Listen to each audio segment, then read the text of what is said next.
é curtir. Que vem a música boa, esporte e amizade, aqui no programa Resenha.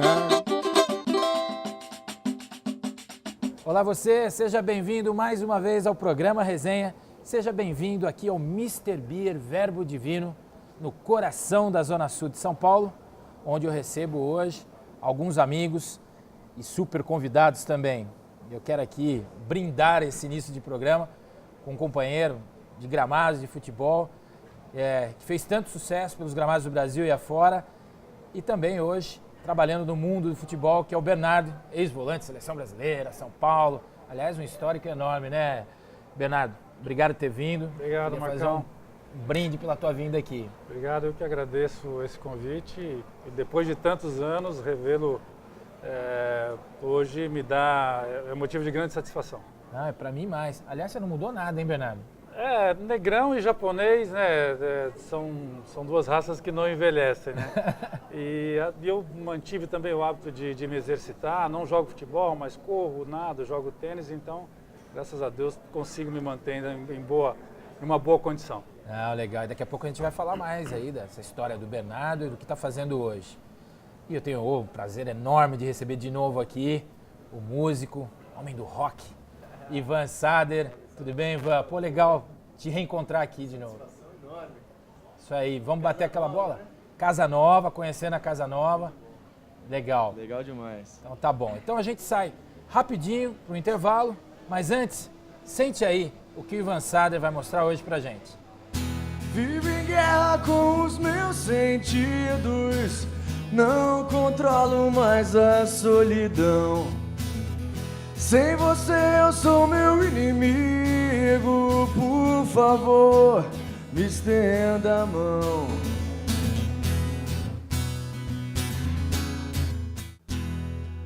Vou sair pra ver o sol.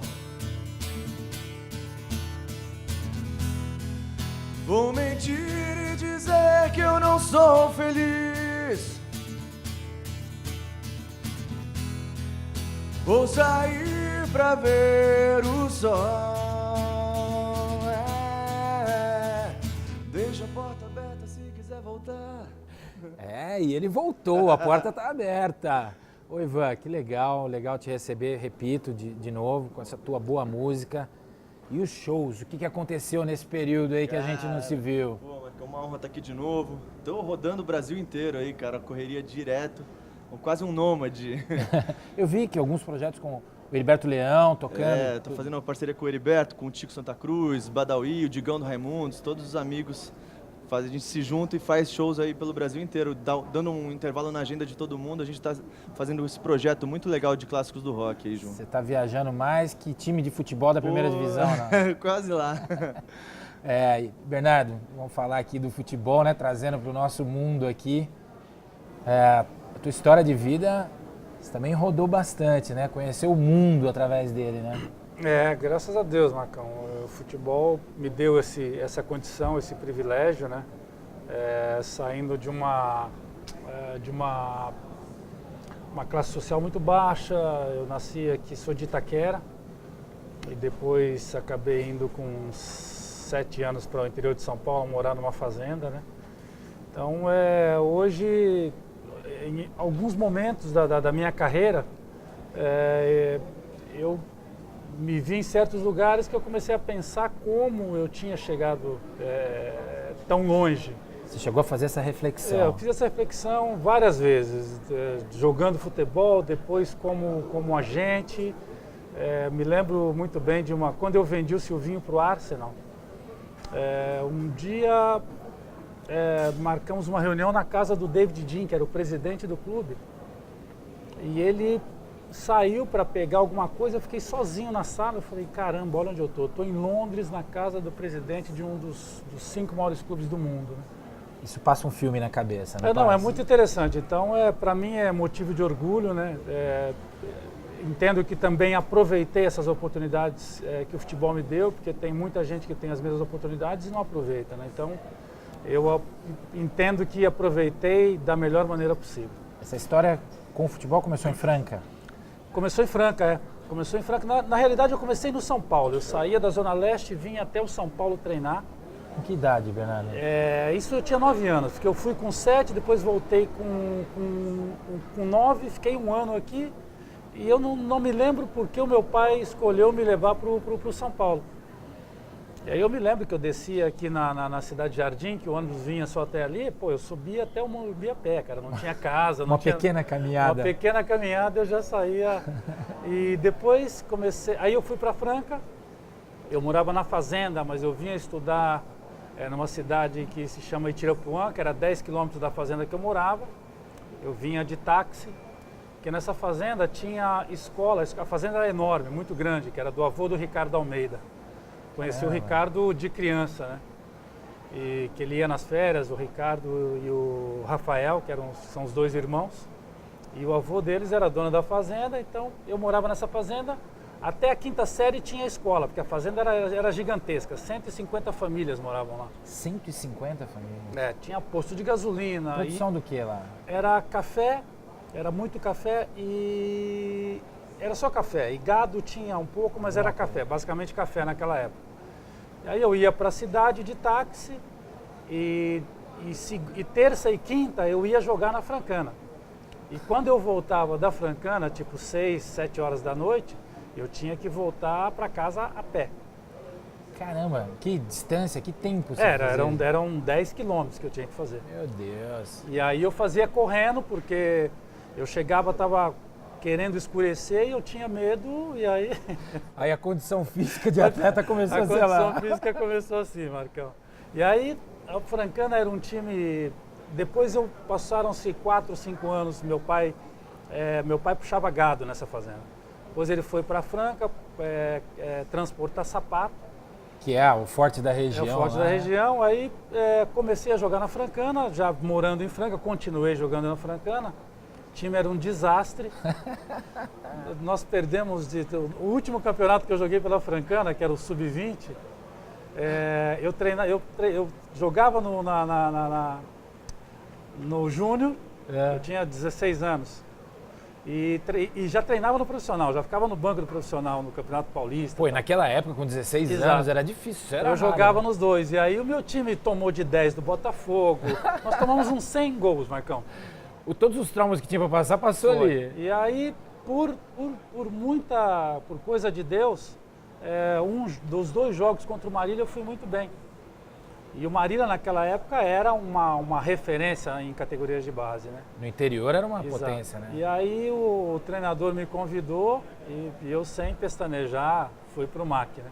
E o MAC foi o que te abriu as portas para os clubes grandes, para São Paulo. Aí fiquei na base somente um ano, dali fui para a Seleção Paulista, já fui profissional no 2º ano, e no 3º ano, que foi o ano que o Marília caiu, eu fui destaque do campeonato, e aí fez fila lá no Bento de Abreu para me levar, e foi como eu cheguei no São Paulo.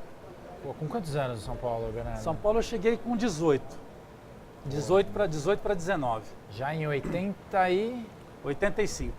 Já liberando aquele super time que eram os menudos do Morumbi, com Cilinho, já era. E o engraçado, a coisa engraçada é que eu não queria ir para o São Paulo, eu queria ir para o Corinthians.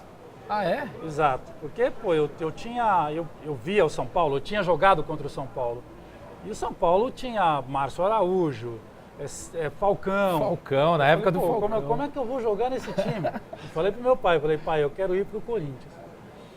E por uma grande ironia do destino, mais uma vez, né, a sorte conspirou ao meu favor nessa época, que o meu pai tinha marcado com o Matheus, às 11 horas da manhã, e naquela época os dirigentes eram aqueles caras que eram cheios de artimanhas. O Matheus todo mundo conhece, que é um cara folclórico cheio de artimanhas. Histórico, né? Ele tinha o hábito de dar uma canseira na pessoa que ele ia receber. Pra negociação ficar melhor. Pra dar uma amolecida no cara. Só que ele pegou o meu pai, cara, que é um mineiro, cara. Mais duro que ele. Não, aqueles mineiros que você falar meio-dia, ele chega às 9, cara. Se você falar amarelo, você tem que ser amarelo até o final, cara. E aí ele foi atender o meu pai às 3 da tarde. E aí ele falou, seu Durval, entra aí. entrou, a secretária falou, entra, seu Durval. Ele entrou, o senhor Vicente Matheus estava na mesa dele e falou, por favor, seu Matheus, seu Durval, senta. Ele falou, não, só vim conhecer o senhor, muito obrigado. E foi embora. E foi embora. Olha cara. aí, Ivan. E Sensacional. aí o meu pai ligou pro Solera e pro Henrique Guilherme. E o São Paulo estava me esperando, me queria, né? Meu pai falou, ligou pro Henrique Guilherme e pediu para ele que eu levasse até o Morumbi. Aí chegou lá, receberam meu pai de braços abertos e... Aquela recepção bacana, Exato. merecida. E o São Paulo naquela época, né, você sabe, naquela época não, São Paulo até 4, 5 anos atrás era o time que com melhores condições, estruturais, diferente, etc. né? Então eu posso até dizer que o São Paulo foi muito importante na pessoa que o Bernardo é hoje. Para mim a formação cultural, intelectual, o São Paulo foi fundamental, cara. A sorte, Deus foi muito bondoso para mim nesse momento. Isso é legal. E esse reconhecimento seu que o São Paulo é bacana. Ô, Ivan, Que já demais, passou por hein? situações dessas, Que né? história sensacional, cara. Você já passou por essa? Por sei lá, ter que uma negociação de um show, alguma coisa que te dá uma canseira? No meio da música tem muito isso, né, cara? Mas assim, é diferente dele, da escolha de um futuro, porque eu perco um show, é um fim de semana, né? O cara tava assinando um contrato de anos, né? O início de uma carreira. Início de uma carreira. E, pô, sou fã do seu pai. Nossa, atitude. O Vicente Matheus, desde aquela época, fazendo besteira, né? Seu Durval, é isso? Seu Durval, grande personagem, cara. E dali, fazer parte de um grupo que você ganhou o teu espaço e um time que fez história, né? Começou, acho que a década de 80, São Paulo sempre foi um grande clube, enfim, mas a década de 80 mudou muita coisa pro São Paulo, né? A década de 80, posso dizer que ela foi revolucionária, Marcão. Acho que ali o São Paulo moldou um estilo de jogo, uma característica que permanece até hoje, né? E lembrando aqueles jogadores que surgiram na tua geração, Miller, Silas, Exato. Careca, que já tinha um nome, mas se destacou muito ali. O Careca, na época, eu me lembro que ele estava em baixa no Guarani, tinha problemas físicos, né? E o São Paulo conseguiu fazer com que o futebol do Careca ressurgisse, né? Então eu cheguei, graças a Deus, consegui conquistar o meu espaço rápido. Não sei de que forma, mas eu consegui ultrapassar o Márcio, o Falcão. Que forma, com a qualidade. E acabei jogando e fiquei ali até 91, que foi quando eu saí para a Europa. E aí a gente vai contar mais dessa história daqui a pouquinho, porque é hora de a gente sair para um rápido intervalo. Mas sem antes ouvir o Ivan Sader, não. Mais uma palhinha dele, vamos embora. E o tempo é o segredo, não viva com medo. Sigo em frente sem olhar pra trás. E o tempo é perfeito, não tem outro jeito não. E a vida te mostra o lugar.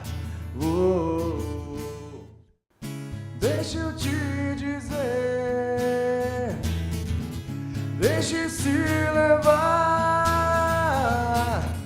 deixa acontecer, vou começar tudo outra vez. Deixa acontecer essa resenha aqui, agradabilíssima. Tem muita resenha sua do futebol ou não? Tem, né, Marcão? Você sabe, o ambiente em que nós vivemos, né, o futebol é rico em histórias, em acontecimentos, e tristes, felizes, né? Então... Conta uma passagem legal aí que você se lembra, engraçada, alguma coisa assim. Porque você era um cara muito divertido, né, no grupo, né? Você tinha o Donizete Chapecó, que história era aquela com o Zete? Não, que a gente sempre colocou o apelido, o Edivaldo me chamava de Biscuit, eu chamava ele de Biscuit, o Silas era o Cobra, o Raí, Queixão. Você eu não lembro, Marcão. Não, eu não tinha apelido. Eu não lembro o apelido do Marcão. Mas, assim, aquela época, a gente, na época do Tele, principalmente, né, teve uma passagem bacana, que é uma história de você vê a humildade, né, de um comandante como o Tele, né, que ele teve com a gente num episódio que nós tivemos. Em 90, nós chegamos na final três anos seguidos. Do brasileiro. Né? Nós perdemos em 89 pro Vasco Depois nós chegamos com o Corinthians em 90, perdemos também. E aí na final contra o Corinthians, a gente queria que o Tele mexesse no time. E estava jogando uma dupla de zaga muito jovem. A gente não queria preterir ninguém, mas a gente queria ganhar o título e no banco tinha ninguém menos que o Ricardo Rocha. Né? Ricardo Rocha. Então o grupo queria que o Ricardo Rocha jogasse, né? Pelo bem do clube, pelo sucesso daquele grupo. E a dupla de zaga era muito boa, era muito promissora, mas eram dois jovens, que eram o Antônio Carlos e o Ivan. E aí nós fomos falar com o Tele. Aí fui eu. Eu estava sempre no meio das confusões, eu estava. Fomos eu, o Raí e o Leonardo falar com o Tele. Falamos, professor, a gente queria que, né? Não sabia nem como falar para ele. Como é que começava a conversa, né? E nós dissemos para ele, cara, que a gente queria que ele colocasse o Ricardo, que seria melhor para nós. Aí ele falou, olha, eu só não vou mandar vocês três embora hoje, substituir, que eu não sou louco e não teria peça de reposição à altura. Caramba. Porque aqui quem manda sou eu sou pago para pensar e tal, e falamos, tá bom, colocamos o rabo no meu caçamba igual o cachorro sem dono, voltamos. E aconteceu que a gente perdeu o título, né? Acabamos perdendo o jogo. Aquele gol do Tupanzinho. E foi o gol do Tupanzinho, um pouco de falha da zaga, né? E tal. Aconteceu que naquele ano, no ano seguinte, terminou o Brasileiro e já começou o Brasileiro em janeiro. Coisas do futebol brasileiro, né? Mudou o calendário. O calendário mudou nas férias. E aí avisaram, falaram, não vai ter regional. Não é o Paulistão, vai começar o Brasileiro de novo. Brasileiro. É assim mesmo. Começou o Brasileiro, o time embalou, teve um dado importante que foi a chegada do Miller, que aquilo mudou o ambiente, né? A volta dele da Itália. Foi como aconteceu com o Kaká agora, o astral mudou, a confiança do grupo. E nós fomos indo, chegamos na final do campeonato outra vez. Felipe. E na primeira partida da final, não sei se você lembra, Marcão, o Elivelto quebrou o pé. Fraturou um dos metatarsos, né? Isso, ele quebrou um dedinho. Tá bom, fomos para Bragança, sem saber qual era o time que ia entrar. Eu estava nesse jogo. Aí eu estava no meu quarto, no domingo, após o almoço, bate na porta lá, o Quimelo ligou, falou, não lembro quem era a pessoa, me ligou e falou, o Tele pediu para você ir no quarto dele. Falei, caramba, essa hora, falta ele falar que eu não vou jogar, né? Caí pro jogo, caí pro final. Cheguei no quarto do Tele, tava o Raí, o Leonardo, o Ronaldão e o Ricardo Rocha. Aí ele falou, Hotel olha... em Atibaia, né? Ele falou, Vila Regina não, era o... Parque Hotel Atibaia. Parque Hotel Atibaia. Vila Regina era em Campos do Jordão. Aí o Tele disse, olha, eu queria... Ele falou, há 6 meses atrás, eu não tive a humildade de ouvi-los. E por culpa minha, acho que nós perdemos o título. E hoje eu tenho uma dúvida e eu queria que vocês me ajudassem a resolver esse problema.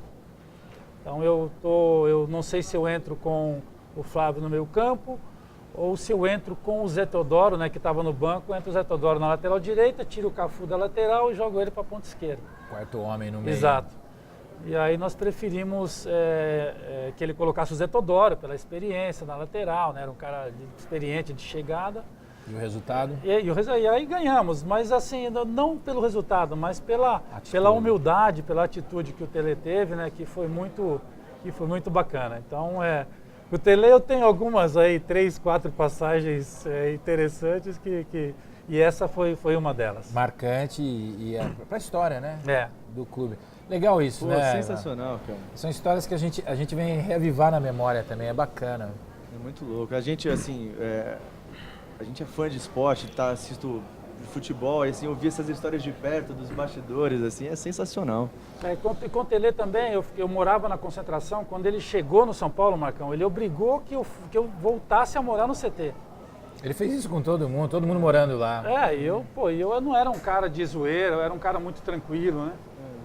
E aí ele me colocou para morar lá, eu resisti até que pude, mas depois não deu para bater de frente com ele. Ou vem, né? Ou vem, eu fui. Um dia, cara, tô lá no meu quarto, aí eu tinha uma parafernália, caixa de som, contrabaixo, violão, teclado, falei, então tem que montar o meu quarto do jeito que eu quero. E montaram, levei toda a minha parafernália, tocava baixo, contrabaixo à noite, Ai, que legal. dava estilingada, deixava os caras malucos. Aí o Tele um dia bateu no meu quarto, eu falei, cara, ele vai mandar eu parar de tocar. Ele falou, vamos descer lá, pega o violão e vamos descer pro refeitório. Caramba. Desse dia depois, Marcão, quase sempre eu tinha que Vai com o violão. tocar Roberta Miranda para ele. Adorava Roberta Miranda. Que legal, são histórias deliciosas, né? Do mundo do futebol, que muitas vezes as pessoas não sabem e a gente consegue proporcionar isso aqui. Ô Bernardo, vamos trazer a conversa para a atualidade, que a gente precisaria de... E eu já vou te convidar para outros programas, a gente trazer todas essas histórias e tal. Mas eu queria saber de hoje, o que o Bernardo está fazendo hoje? Marcão, hoje eu atuo no futebol, depois que eu parei, fazem 18 anos já, comecei como empresário. A princípio eu tinha a ideia de ser treinador até, acabei fazendo um contrato com o Corinthians, que depois eu tive que rescindir para ser um treinador ali do clube. E depois me veio a ideia de ser empresário. Comecei a empresariar atletas que eram meus ex-companheiros. Que é aqueles que você tem mais proximidade, Exato. as pessoas confiam. Praticamente o time inteiro do Corinthians veio trabalhar comigo, porque eles me conheciam a minha forma de ser, etc. E Corinthians, que ano você jogou? Isso foi, no Corinthians eu joguei em 95, 96. Em 97, Em 97 fui para o Atlético Paranaense. foi lá que você encerrou a carreira. Foi lá que eu encerrei. E aí, nesses 18 anos, Marcão, como agente, eu mudei o formato, a forma de trabalhar várias vezes. Até 10 anos atrás, que eu decidi não fazer esse trabalho do agente convencional, de empresariar, passei a trabalhar com alguns clubes europeus. Como representante deles? Como representante. Eu fui para a Europa, teve um ano que eu fui para a Europa resgatar os contatos que eu tinha. E aí comecei a trabalhar com um cara que é uma lenda na Itália, que chama-se Pantaleo Corvino. Hoje ele está no Bolonha, ele assinou um contrato no Bolonha agora esse ano. Ele ficou por 7 anos na Fiorentina, resgatou a Fiorentina quase do falimento, né? Então eu trabalhei para o Udinese 1 ano, trabalhei para o Bayern de Munique 1 ano, trabalhei para o Werder Bremen 2 anos, trabalho para o Basel, que é um time suíço, há 8 anos. 8 anos já? Trabalhei para a Fiorentina 7 anos e meio, hoje trabalho para o Torino e para o Sassuolo aqui no Brasil. Poxa, são clubes respeitados na Europa. E é legal ter um ex-atleta com essa visão, né, com essa postura, com esse conhecimento, para estar nesse meio, transitando nesse meio, porque o futebol brasileiro está carente de bons profissionais, né? É um cara que entende os dois lados, né? Exatamente. E hoje eu aprendi, Marcão, que é importante quando você trabalha com clubes europeus, você entender a maneira como eles enxergam o futebol, né?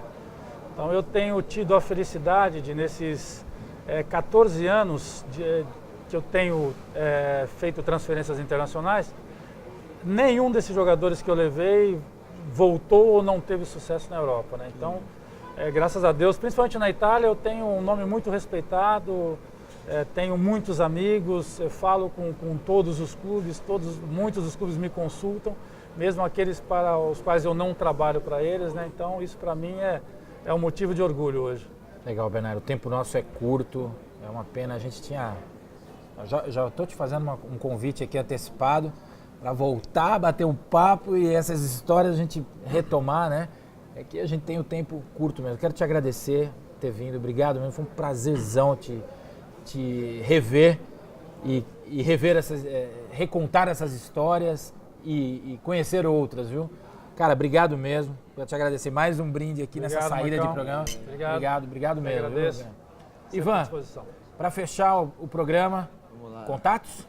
Contatos pode ser ivansader.com.br o site, ou no Facebook, redes sociais, é tudo /IvanSader. Não tem como me esconder ali, não. Legal, e me lembraram do negócio aqui, eu não posso esquecer jamais. O programa tem o presente para entregar para os nossos convidados. Então eu vou pedir pro Marcão, pro justo Filipão. comigo, você estava Não, esquecendo não do posso presente. esquecer de jeito nenhum. Nosso parceiro, Mr. Beer. Obrigado. Dá uma muito singela obrigado. lembrança. Obrigado, Marcão. Toda a qualidade, Ivan. Então vamos lá, agora sim, agora, Ivan, encerra o programa de hoje. A gente tem encontro marcado aí na próxima semana. Tô esperando você. Tchau. 3 crianças sem dinheiro e sem moral não ouviram a voz suave que era uma lágrima. E se esqueceram de avisar pra todo mundo, ela talvez tivesse nome, era Fátima. E de repente o vinho virou água e a ferida não cicatrizou, e o limpo se sujou, e no terceiro dia ninguém ressuscitou.